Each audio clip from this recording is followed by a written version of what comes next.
ជំរាបសួរបាទថ្ងៃនេះមកតាមដានចន្ទីមកទេបងនៅផ្លែមើល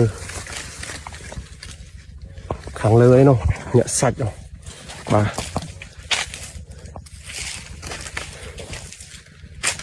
នេះមើលផ្លែបងអើយល្អពេក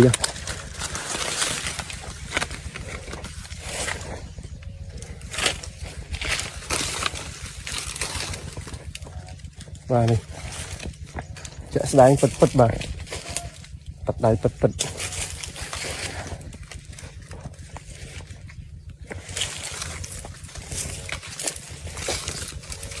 អូល្អពេកហើយម៉ែអើយមិនស្គាល់មើលក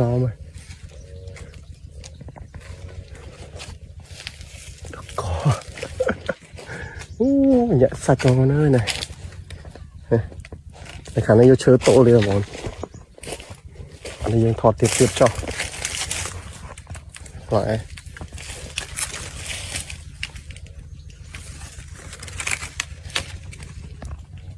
ទឹកដៃពិតពិតណា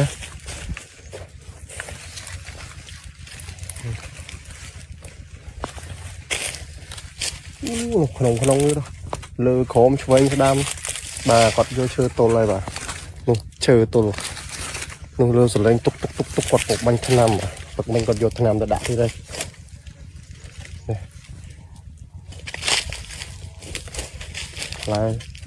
ឡើងពេកនោះល្អបត់ដៃដល់មកហើយ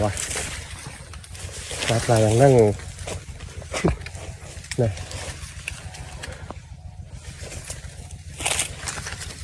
គប់វិញញាក់នៅមើលឃើញយ៉ាងទីនេះដល់កហើយល្អពេកហើយនេះបងមើលផ្លែដល់ថ្នាក់ទល់ដើមនឹងធម្មតាណា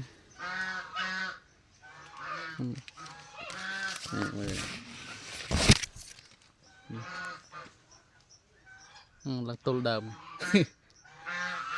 នោះនេះមើលប៉ុន្តែវានៅមិនទាន់នេះទេព្រោះយើងអត់បានដាក់ជើងក្រោមទេស្ទើរជើងក្រោមអត់បានប្រើជីដាក់គុលមួយនេះតលទល់យ៉ាង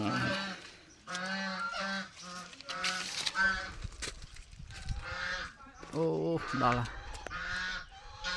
ឡែនេះមើលនេះហានេះចូលវាដូចcáiចង់ចកោមយ៉ាងនេះប៉ុន្តែវាមិនបានគ្រប់ដើមចន្ទីពូជ09ដីស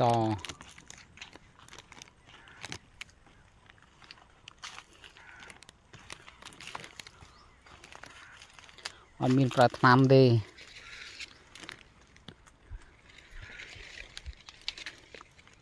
អត់ដែរបាញ់ថ្នាំសោះបើក៏អត់មានកាពីក៏អត់មានទេ09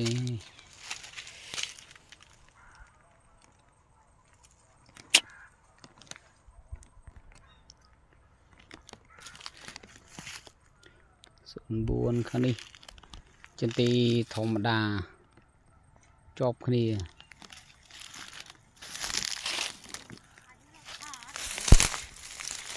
ផ្លែតិចទេពីមុនពូជដូចគ្នាតែភ្លើងឆេះទៅវាដុះខ្នែងវាមក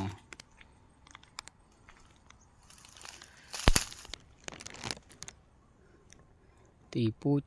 09ខ្លះក្តឹបខ្លះនៅទេដោយសារចន្ទីយើងអត់មានប្រើថ្នាំធម្មជាតិសុទ្ធមួយឆ្នាំកាត់តែស្មៅ2ដង